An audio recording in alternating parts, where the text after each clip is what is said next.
Good morning विद्यार्थी मित्रों। छेल्ले आपणे जे शीख्या एमां थोड़ा दाखला गणेला उदाहरणना अने स्वाध्यायना दाखला। हवे आजे नवी थियरी आपणे शीखीए छीए, नवो पॉइंट शीखीए छीए। प्रश्न आपणो एवो छे के विद्युत प्रवाहधारित बे समांतर सुरेख तारो वच्चे लागतुं चुंबकीय बळ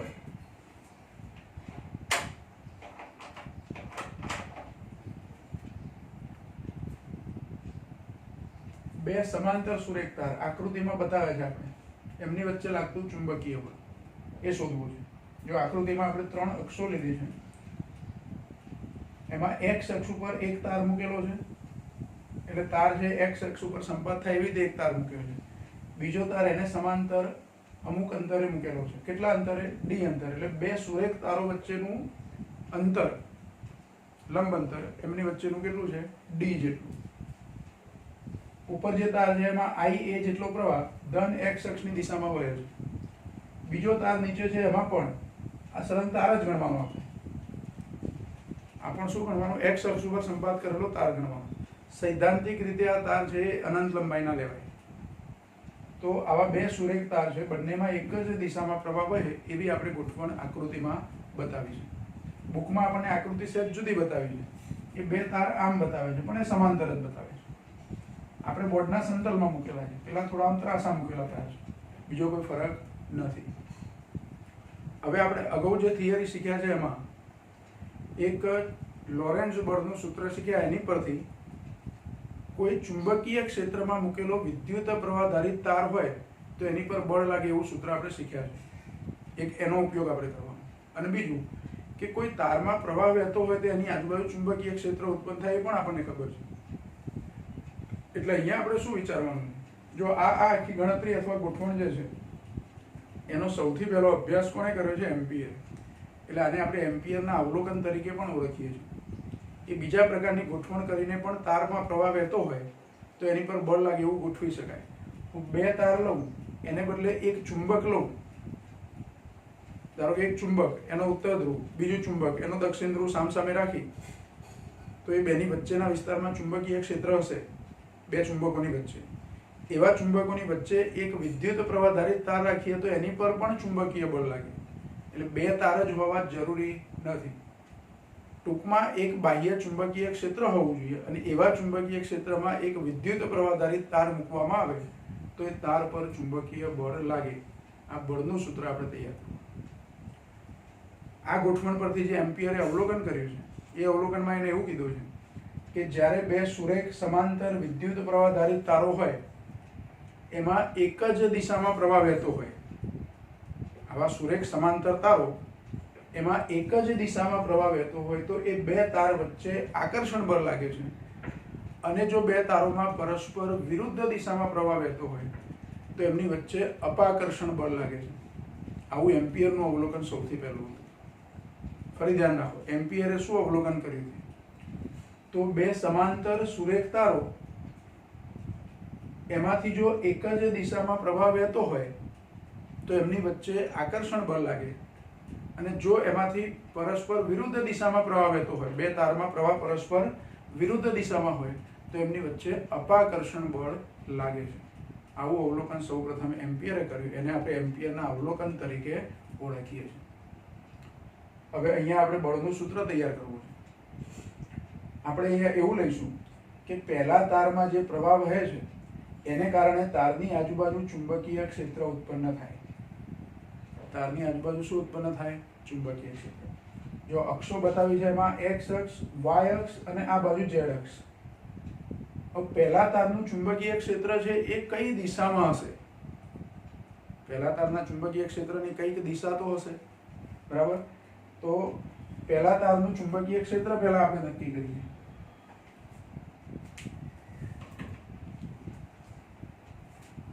અહીંયા લખીએ આપણે કે આકૃતિમાં દર્શાવ્યા પ્રમાણે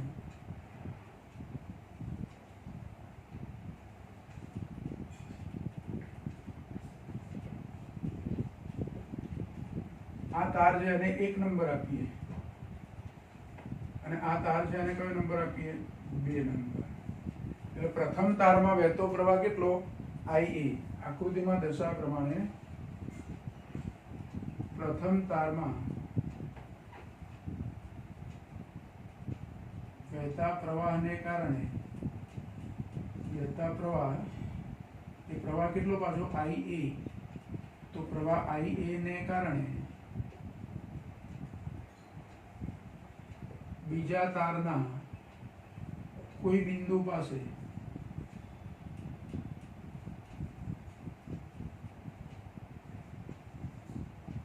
ચુંબકીય ક્ષેત્ર, બીજા તારના કોઈ બિંદુ પાસે ચુંબકીય ક્ષેત્ર એ શોધવું છે આપણે.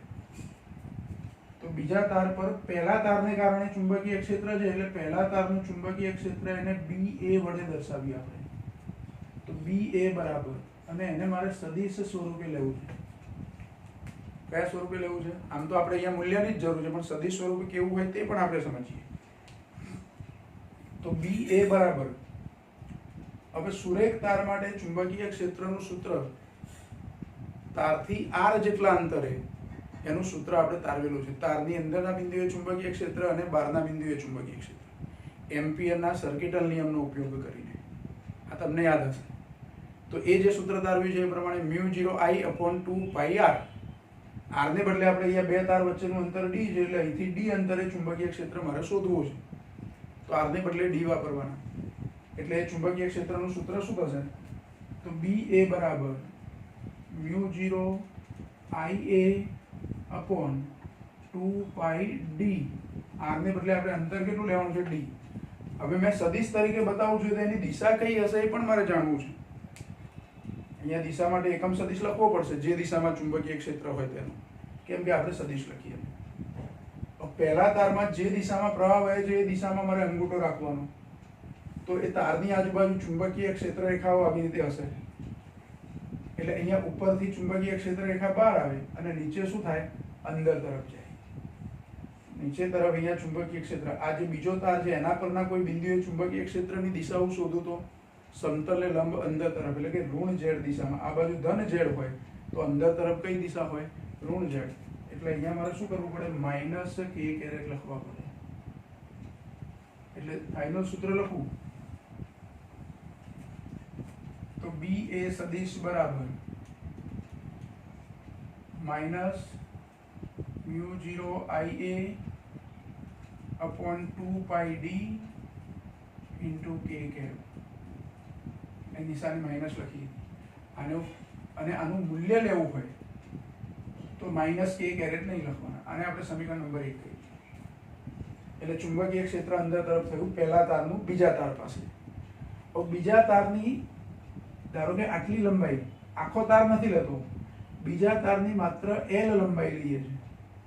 L જેટલી લંબાઈનો આ ભાગ સ્મોલ l લખું.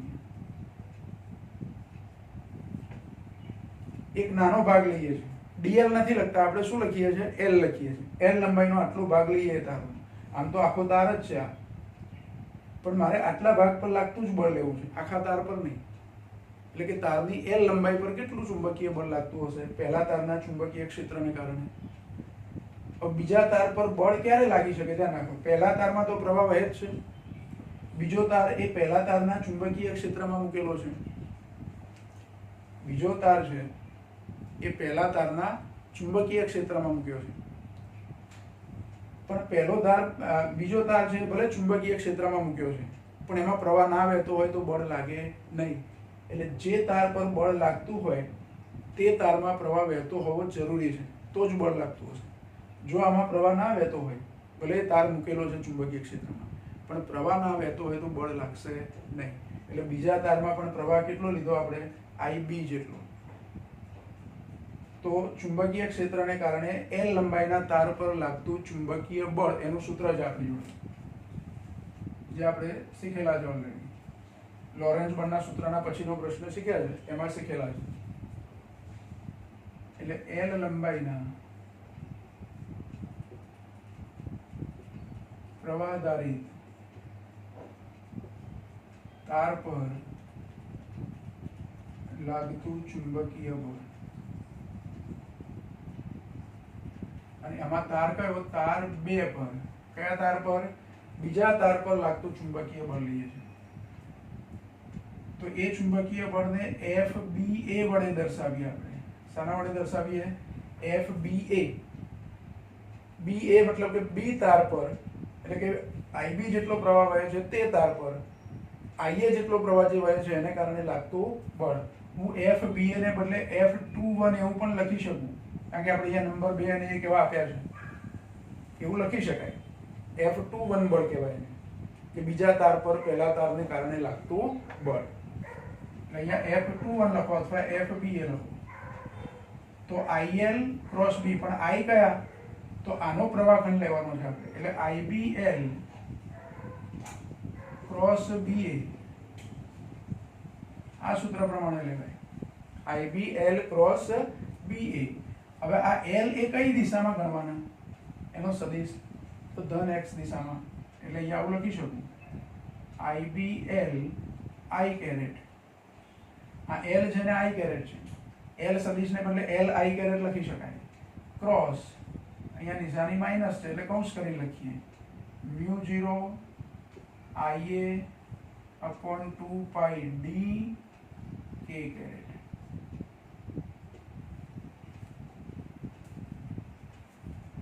હવે જુઓ અહીંયા આ જે ગુણાકાર થાય એમાં I caret cross k caret એક સદિશ ગુણાકાર થી જવાબ આપણે શોધવાનો.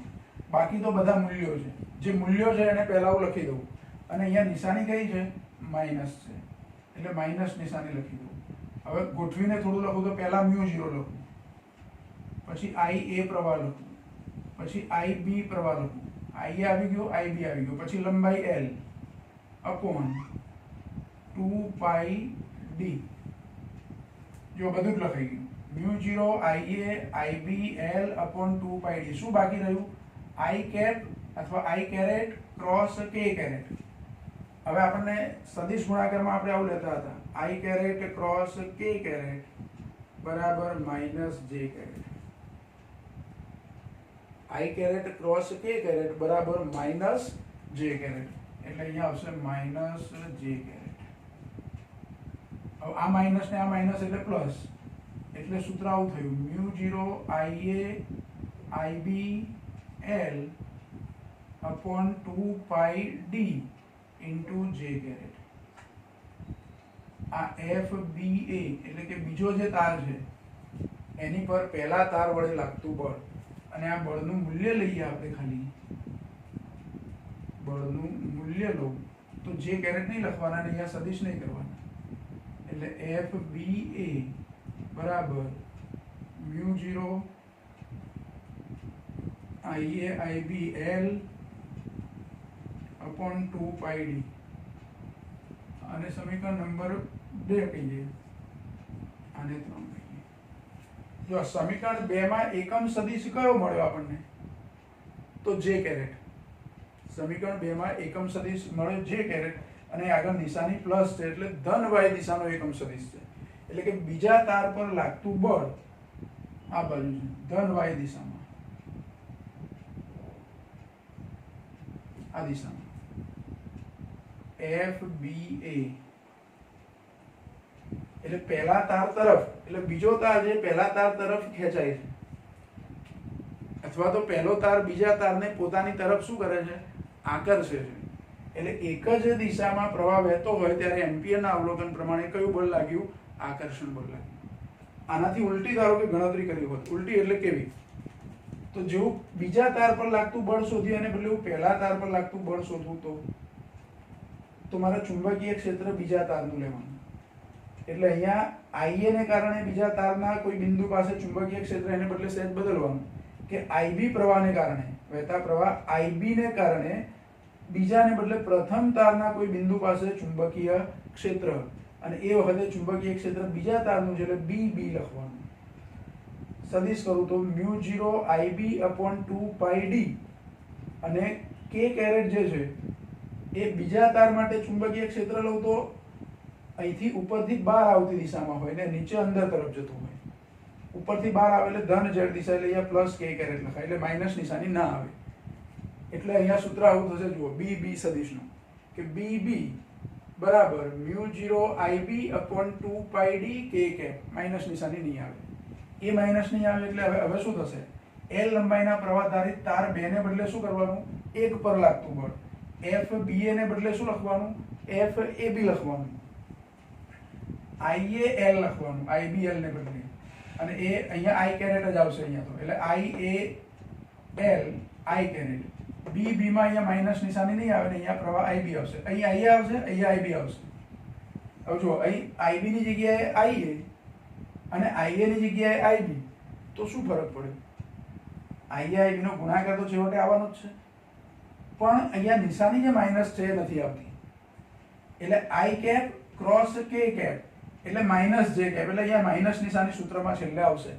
કયું બળ? FAB બરાબર. કયું બળ? FAB લઈશું તો minus mu 0 IA IBL upon 2 pi D J cap, એટલે કે માઈનસ J કેપ આવે. માઈનસ J કેપ એટલે બીજા તારની L લંબાઈ પર લાગતું બળ ઋણ y દિશામાં હશે. એટલે કઈ તરફ હોય? નીચે તરફ. આ બળને કહેવાય FAB. તો બે બળો પરસ્પર કેવા થયા? વિરુદ્ધ દિશાના. અને આ મૂલ્ય તો બધામાં સરખું જ આવશે. આ તો આટલું જ હશે, ખાલી ફરક શું હશે? J કેરેટ છે અહીંયા આગળ માઈનસ આવશે. બરાબર?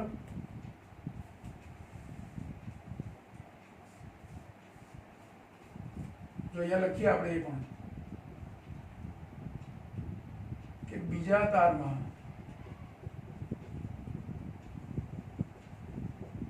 વહેતા પ્રવાહને કારણે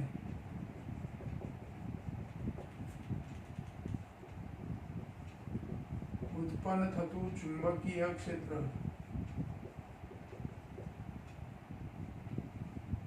BB બરાબર, સીધું જ લખીએ છીએ હવે આ સૂત્ર જેવું હોય, માઈનસ નિશાની વગર, mu 0 IB upon 2 pi D K cap. પછી આને કારણે પ્રથમ તાર પર લાગતું ચુંબકીય બળ તો FAB લખાય. FAB નો જવાબ મને સદિશ સ્વરૂપે શું મળશે? આવી બધી કિંમતો મૂકી દો તો છેલ્લે આ સૂત્રમાં ખાલી નિશાની માઈનસ આવશે. એટલે minus mu 0 IA IB upon 2 pi D L into J cap. આમાં નિશાની પ્લસ છે અહીંયા, આમાં નિશાની માઈનસ, બાકી બેનું મૂલ્ય તો સમાન જ છે. આ નંબર આપી દઉં છે. એટલે સમીકરણ સદિશ સ્વરૂપે છે 2. સમીકરણ 2 અને 4 પરથી FBA બરાબર માઈનસ FAB. અને આ તો ન્યૂટનના ગતિના ત્રીજા નિયમ મુજબ થયું. એટલે અહીંયા પણ ન્યૂટનના ગતિના ત્રીજા નિયમનું શું થાય છે? પાલન થાય છે. બે બળો સમાન મૂલ્યના પરસ્પર વિરુદ્ધ પ્રકારના, વિરુદ્ધ દિશાના. એટલે કે એકને આઘાત ગણીએ તો બીજું પ્રત્યાઘાત પ્રકારનું બળ કહી શકાય. ટૂંકમાં ન્યૂટનના ગતિના ત્રીજા નિયમ પ્રમાણે આ બળો લાગે છે. અને એક વસ્તુ ખાસ નોંધો કે બે તારોની અંદર એક જ દિશામાં પ્રવાહ હોય તો આકર્ષણ બળ લાગ્યું. જો ગમે તે એક પ્રવાહની દિશાઓ ઉલટી લઈ લો, એટલે કે ધારો કે આ I એ પ્રવાહ ધન x દિશામાં છે અને IB ને આ બાજુ લઈ લઉં તો FBA જે ઉપર તરફ છે એ આમ નીચે લાગશે, એટલે કે અપાકર્ષણ, અને આ FAB ઉપર જતું રહેશે. એટલે બેની દિશાઓ ઉલટાઈ જશે બે બળોની. એટલે કયા પ્રકારનું બળ થઈ જશે? તો અપાકર્ષણ પ્રકારનું બળ થશે. અહીંયા અત્યારે હાલ કયા પ્રકારનું બળ છે? આકર્ષણ પ્રકારનું બળ છે. હવે આ બે બળોના મૂલ્ય લઉં તો સમીકરણ 3 પ્રમાણે FBA એનું મૂલ્ય FAB જેટલું જ છે. અહીંયા સદિશ સ્વરૂપે લખ્યું ત્યારે એમનામાં એકમાં માઈનસ છે ને એકમાં પ્લસ છે, પણ મૂલ્ય જ લખીએ તો બે કેવા છે? સરખા છે. હવે આની પરથી ચુંબકીય બળના પદમાં 1 એમ્પિયરની વ્યાખ્યા સૌથી પહેલા અપાઈ 1946માં. આપણે 1 એમ્પિયર વિદ્યુત પ્રવાહની વ્યાખ્યા પ્રવાહ વિદ્યુત વાળા ચેપ્ટરમાં આપી છે. ત્યાં આપણે 1 એમ્પિયરની વ્યાખ્યા શું આપી છે કે કોઈ વાહક તારના આડછેદને લંબ રૂપે 1 સેકન્ડમાં પસાર થતો વિદ્યુત ભારનો જથ્થો જો 1 કુલમ્બ હોય તો એ વાહકમાંથી વહેતો વિદ્યુત પ્રવાહ 1 એમ્પિયર છે એવું કહેવાય. કોઈ વાહક તારમાંથી 1 એમ્પિયર વિદ્યુત પ્રવાહ પસાર થાય છે એની મારે વ્યાખ્યા આપવી છે. 1 એમ્પિયર પ્રવાહની. તો ફરી ધ્યાન રાખો, આ વાહક તાર છે એવું સમજો. તો વાહક તાર પર કોઈ એક આડછેદ લઈએ તો વાહક તારના કોઈ એક આડછેદમાંથી આડછેદને લંબ રૂપે, આડછેદ આવી રીતે છે એને લંબ રૂપે, આડછેદને લંબ રૂપે 1 સેકન્ડમાં પસાર થતો વિદ્યુતભારનો જથ્થો જો 1 કુલંબ હોય તો તે તારમાંથી વહેતો વિદ્યુત પ્રવાહ 1 એમ્પિયર છે, આવું કહેવાય. પણ 1 એમ્પિયરની વ્યાખ્યા આપીએ ત્યારે આપણે 1 કુલંબ એ ખબર છે, કેમ કે વ્યાખ્યામાં આપણે વિદ્યુતભારનો જથ્થો 1 કુલંબ એવું લીધું.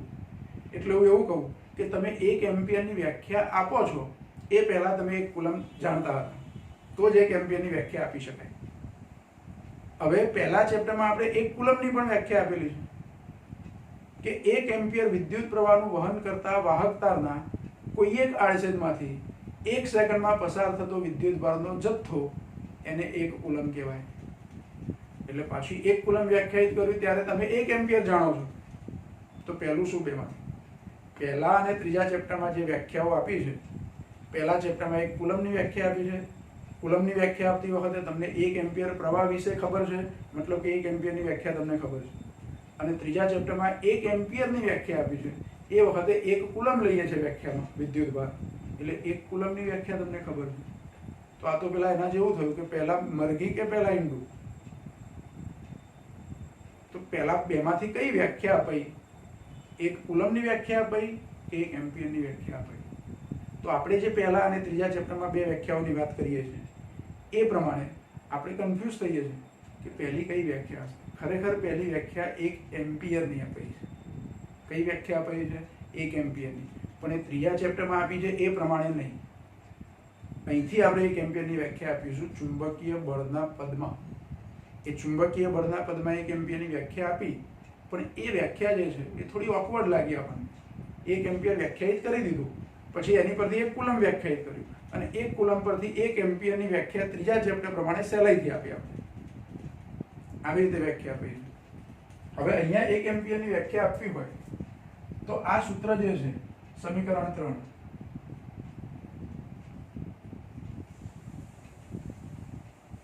L બરાબર 1 મીટર લેલું, IA અને IB સરખા જ લઈએ, જેને 1 એમ્પિયર આપણે છેલ્લે કહેવાના છે. પછી D, બે તારો વચ્ચેનું લંબ અંતર D બરાબર 1 મીટર લઈ લઈએ.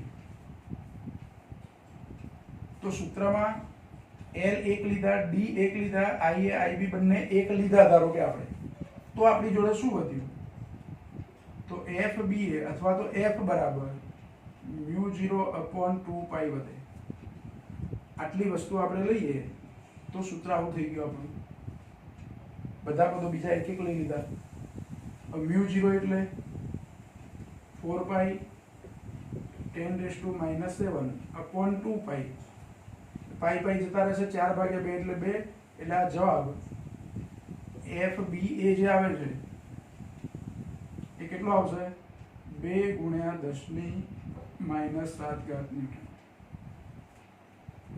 આટલું ચુંબકીય બળ થયું. બે તારો વચ્ચે આટલું જો ચુંબકીય બળ લાગતું હોય તો એ બંને તારમાંથી વહેતો પ્રવાહ 1 એમ્પિયર છે એવું કહેવાય. પણ કઈ પરિસ્થિતિ છે એ જુઓ. બે તાર કેવા લીધા આપણે? સૈદ્ધાંતિક રીતે ઘણા લાંબા તાર, એકબીજાને સમાંતર ગોઠવેલા છે, શૂન્યાવકાશમાં મૂક્યા છે અથવા હવામાં મૂક્યા છે. હવા અને શૂન્યાવકાશ માટે આપણે અહીંયા ચુંબકીય બળમાં કોઈ ફરક પડતો નથી, પણ આપણે શૂન્યાવકાશ લઈએ. તો એકબીજાને સમાંતર ગોઠવેલા બે સુરેખ શૂન્યાવકાશમાં રહેલા ખૂબ જ પાતળા એવા પ્રત્યેક તારમાંથી વહેતો પ્રવાહ, જે તાર એકબીજાથી કેવા 1 મીટર લંબ અંતરે ગોઠવેલા છે, તો બીજા કોઈ તારની 1 મીટર લંબાઈ દીઠ બંને તારો વચ્ચે ઉદ્ભવતું ચુંબકીય બળ અથવા લાગતું ચુંબકીય બળ જો 2 × 10⁻⁷ ન્યૂટન હોય તો એ બંને તારમાં વહેતો અથવા તો દરેક તારમાં વહેતો પ્રવાહ 1 એમ્પિયર જેવું કહેવાય. જો બુકમાં આપી છે વ્યાખ્યા અંડરલાઈન કરો. થોડાક શબ્દો જુદી રીતે લખેલા છે. પેજ નંબર 155 પર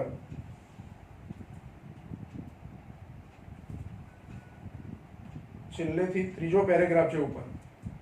એમ્પિયર એટલે આપણે 1 એમ્પિયર એવું સમજવાનું. 1 એમ્પિયર એ સ્થિર વિદ્યુત પ્રવાહનું એવું મૂલ્ય છે કે જે ખૂબ લાંબા, આપણે કીધું કે ખૂબ જ લાંબા અથવા અનંત લંબાઈના, સીધા એટલે કે સુરેખ, ખૂબ લાંબા સીધા અને નહિવત આડછેદ ધરાવતા એટલે ખૂબ જ પાતળા, તથા શૂન્યાવકાશમાં, આપણે આપણે ક્યાં રાખ્યા છે? તાર શૂન્યાવકાશમાં.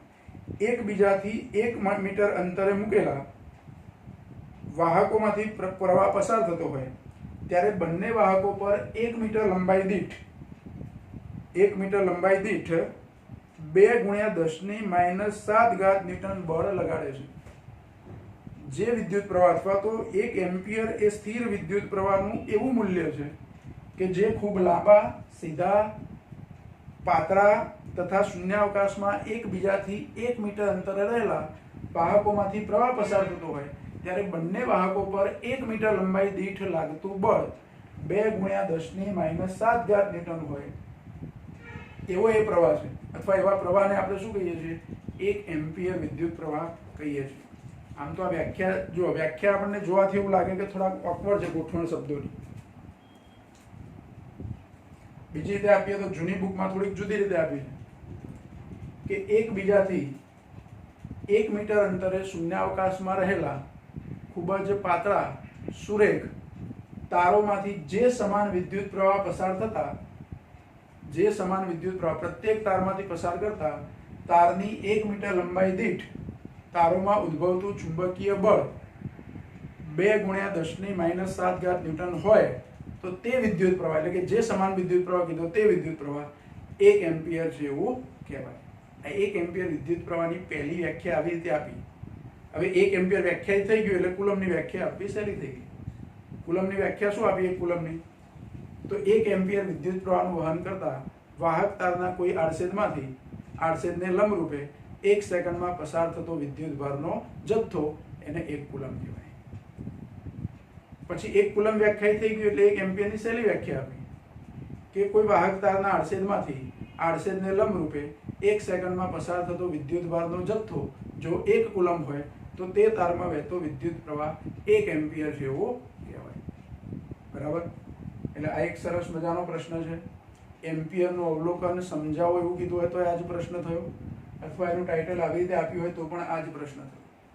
નવી બુકની અંદર આપણને આકૃતિ સહેજ જુદી રીતે દોરીને આપી છે, પણ આ આકૃતિમાં તમને વધારે સારી ખબર પડશે કે 2 સમાંતર સુરેખ તારોમાં જે પ્રવાહ વહે છે.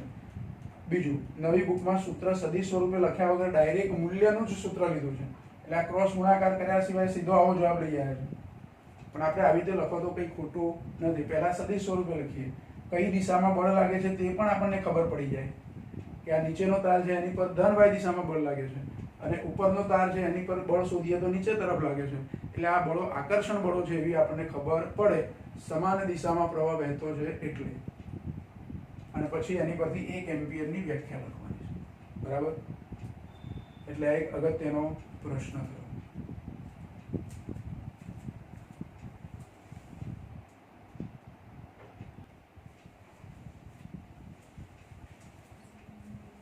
જો પછી જે થિયરી શીખ્યા એના આધારે ઉદાહરણનો દાખલા નંબર 4.10 એમાં પ્રશ્ન શું આપ્યો છે પહેલા સમજી લઈએ. ઉદાહરણમાં એવું કીધું છે આપણને કે કોઈ એક સ્થળે પૃથ્વીના ચુંબકીય ક્ષેત્રનો સમક્ષિતિજ ઘટક, પૃથ્વીનું જે ચુંબકીય ક્ષેત્ર હોય, આપણને ખબર છે કે પૃથ્વીને ચુંબકીય ક્ષેત્ર છે પોતાનું, અને એ ચુંબકીય ક્ષેત્ર એવી પણ આપણને ખબર છે કે ઉત્તર દક્ષિણ દિશામાં છે. કઈ દિશામાં છે? ઉત્તર દક્ષિણ દિશામાં. તો એ પૃથ્વીના ચુંબકીય ક્ષેત્રના 2 ઘટકો હોય એવું આપણે પછીના ચેપ્ટરમાં શીખીશું. એક સમક્ષિતિજ ઘટક ને બીજો શિરોળમ ઘટક. અહીંયા આપણને પૃથ્વીના ચુંબકીય ક્ષેત્રનો સમક્ષિતિજ ઘટક આપ્યો છે 3 × 10⁵ ટેસ્લા, અને આ ક્ષેત્રની દિશા ભૌગોલિક દક્ષિણથી ભૌગોલિક ઉત્તર તરફ છે. આપણે અહીંયા આકૃતિ બતાવી છે, ધારો કે આ દિશાઓ આપણી રીતે બતાવી છે. આ બાજુ ઉત્તર દિશા, આ બાજુ દક્ષિણ, આ બાજુ પૂર્વ અને આ બાજુ પશ્ચિમ, આવી રીતે દિશાઓ બતાવી છે આપણે. તો ચુંબકીય ક્ષેત્ર, આ લાઈન બતાવી એ ચુંબકીય ક્ષેત્ર રેખા છે સમક્ષિતિજ, જે દક્ષિણથી કઈ તરફ? ઉત્તર તરફ. બી જેટલું ચુંબકીય ક્ષેત્ર, જેનું મૂલ્ય અહીંયા આપ્યું છે. એટલે એની દિશા ભૌગોલિક દક્ષિણથી ભૌગોલિક ઉત્તર તરફ છે. એક લાંબો સીધો વાહક 1 એમ્પિયર જેટલો સ્થાયી વિદ્યુત પ્રવાહ ધરાવે છે. એટલે એક તાર છે આપણી જોડે જેમાં 1 એમ્પિયર જેટલો વિદ્યુત પ્રવાહ પસાર થાય છે. તેને સમક્ષિતિજ ટેબલ પર મૂકવામાં આવે છે અને તેમાંથી પસાર થતા વિદ્યુત પ્રવાહની દિશા, પહેલો પ્રશ્ન, પૂર્વથી પશ્ચિમ તરફ હોય અને બીજું દક્ષિણથી ઉત્તર તરફ હોય ત્યારે તેની એકમ લંબાઈ દીઠ તેના પર લાગતું બળ કેટલું હશે? પહેલા આપણને તાર એક ટેબલ પર મૂકેલો આપ્યો છે. સમજો કે અહીંયા આપણે ટેબલ મૂક્યું છે. ચુંબકીય ક્ષેત્ર દક્ષિણથી ઉત્તર તરફ છે અને તાર મેં મૂક્યો છે આ રીતે, એને લંબ. તારમાં પૂર્વથી પશ્ચિમ તરફ પ્રવાહ વહે છે. આ તાર છે એવું સમજો. તો એમાં પૂર્વથી પશ્ચિમ તરફ I જેટલો પ્રવાહ વહે છે. એટલે ચુંબકીય ક્ષેત્રને આ તાર કેવો થયો? લંબ. એટલે પહેલો પ્રશ્ન જે છે, પહેલો પ્રશ્ન, એ પહેલા પ્રશ્નમાં આપણને એવું કીધું છે કે તારમાં વહેતો પ્રવાહ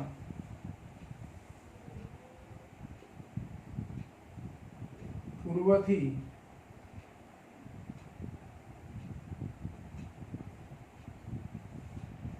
પશ્ચિમ તરફ છે. તેથી IL સદિશ ખંડ અને B વચ્ચેનો ખૂણો થીટા બરાબર 90. ખૂણો થીટા કેટલો થશે? 90 થશે.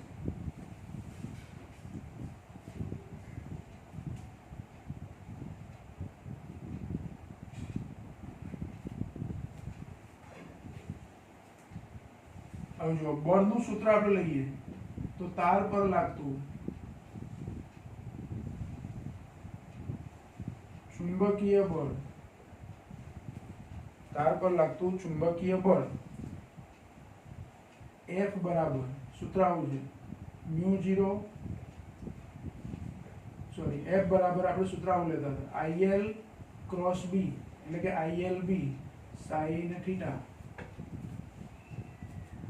આ IL ક્રોસ B એવું સૂત્ર આપણે તાર પર લાગતા બળ માટે તારવેલું. તો એની પરથી ILB sin થીટા. થીટા 90 છે એટલે sin 91 થાય. એટલે બળ શું થયું? ILB. પ્રવાહ કેટલો? 1 એમ્પિયર. લંબાઈ તો એકમ લેવાની છે એટલે F/L શોધવાના છે. શું શોધવાનું છે? F/L. એટલે L પેલી બાજુ લઈ ગયા, B નું મૂલ્ય મૂકવાનું. તો B નું મૂલ્ય આપ્યું છે આપણને 3 × 10⁻⁵. એટલે આપણો જવાબ શું થશે? તો F/L બરાબર 3 × 10⁻⁵ ન્યૂટન. આટલું બળ થાય. બરાબર. બીજો પ્રશ્ન જુઓ. બીજો પ્રશ્ન જે પૂછ્યો છે, તારમાં વહેતો પ્રવાહ કઈ તરફ હવે? દક્ષિણથી ઉત્તર તરફ હોય ત્યારે. એટલે તારમાં વહેતો પ્રવાહ દક્ષિણથી ઉત્તર તરફ છે. તેથી થીટા બરાબર, થીટા એટલે IL અને B વચ્ચેનો ખૂણો, થીટા બરાબર શું થાય? 0 ડિગ્રી. થીટા બરાબર 0 ડિગ્રી થાય તો F/L બરાબર IB sin થીટા. હું L ને આ બાજુ લખી દઉં છું પહેલેથી. આ બાજુ હતા L, આ બાજુ લઈ દીધા. sin થીટામાં હું થીટા બરાબર 0 લઈ લઉં એટલે sin 0 0 થાય. એટલે F/L બરાબર શું થઈ જાય? 0. કારણ કે sin થીટા એટલે કે sin 0 બરાબર શું થાય? 0 થાય. એટલે અહીંયા આ સ્થિતિમાં કોઈ બળ ના લાગે. ચુંબકીય ક્ષેત્રને સમાંતર જો તાર હોય, એમાં પ્રવાહ વહેતો હોય, તો એવા તાર પર કોઈ ચુંબકીય બળ લાગશે નહીં. બરાબર. એટલે આ પણ એક પ્રશ્ન અગત્યનો.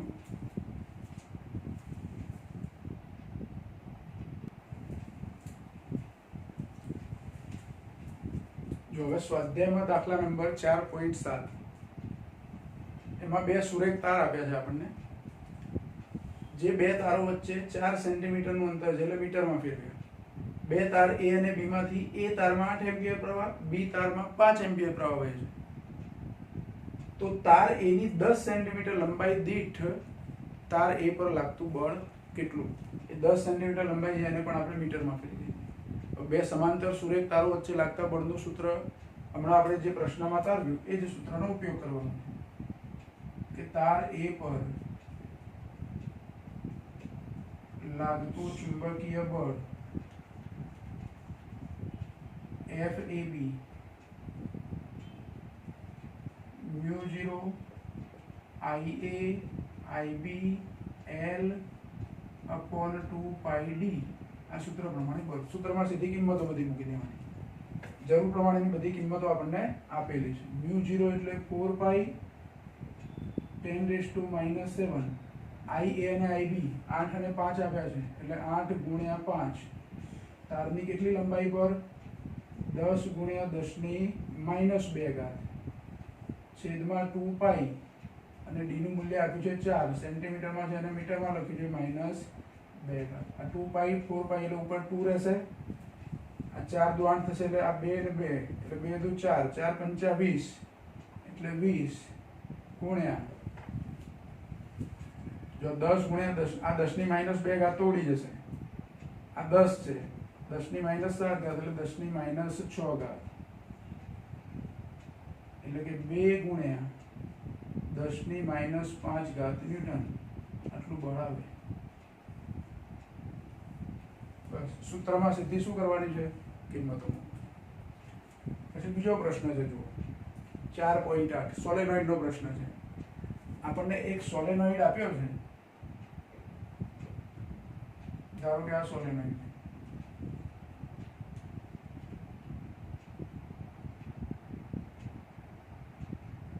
હવે આ સોલેનોઇડ પર કુલ 400 આટા છે. આવા તાર ફીટેલો છે સોલેનોઇડ પર. કેટલા આટા છે? 400 આટા છે.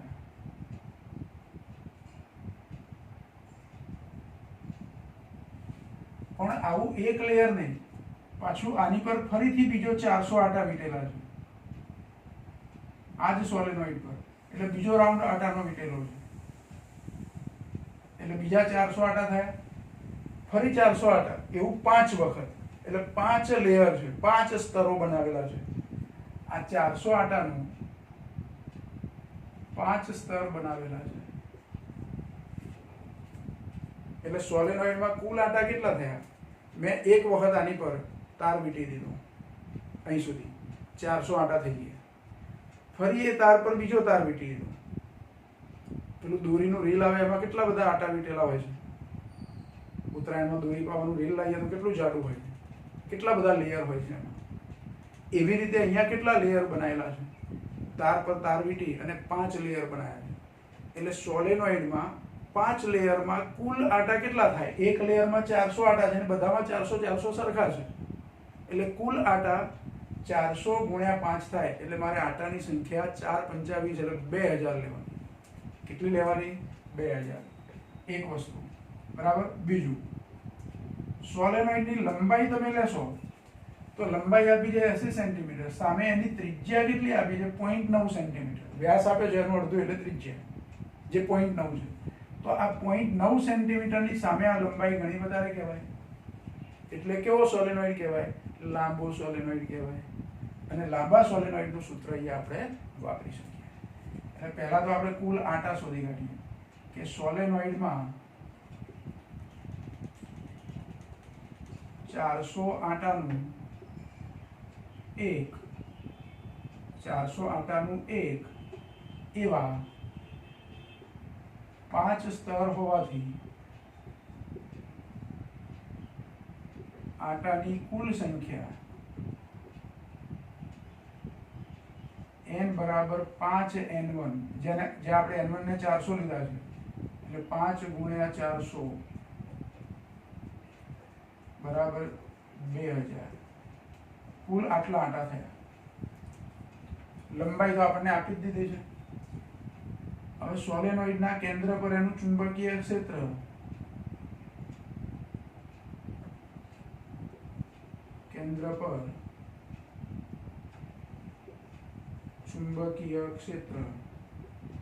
B બરાબર, સૂત્ર આપણી જોડે કયું છે? μ0 સ્મોલ ni. પણ સ્મોલ n એટલે શું? એકમ લંબાઈમાં આટાની સંખ્યા, એટલે કેપિટલ N ભાગ્યા સ્મોલ n લખી શકાય.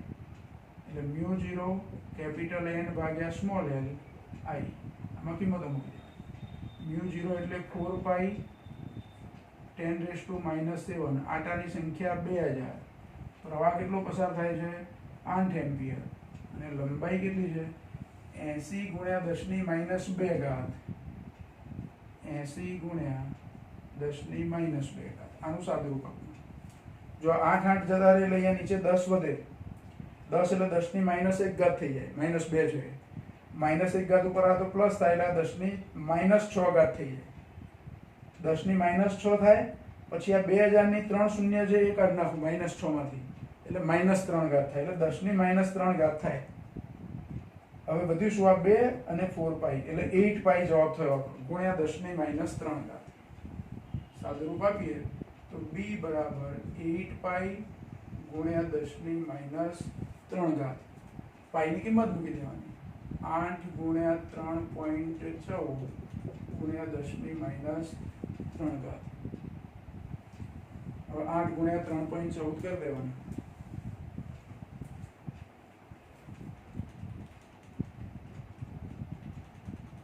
એટલે 25.12 થાય. 25.12 ગુણ્યા 10 ની -3 ઘાત એટલે 2.512 ગુણ્યા 10 ની -2 ઘાત ટેસ્લા. b બરાબર આટલો જવાબ મળે. બરાબર. જો આ બે દાખલા પણ અગત્યના એટલે આપણે જેટલી થિયરી શીખ્યા છે એ થિયરીને લગતા આપણા દાખલા લગભગ પૂરા થાય.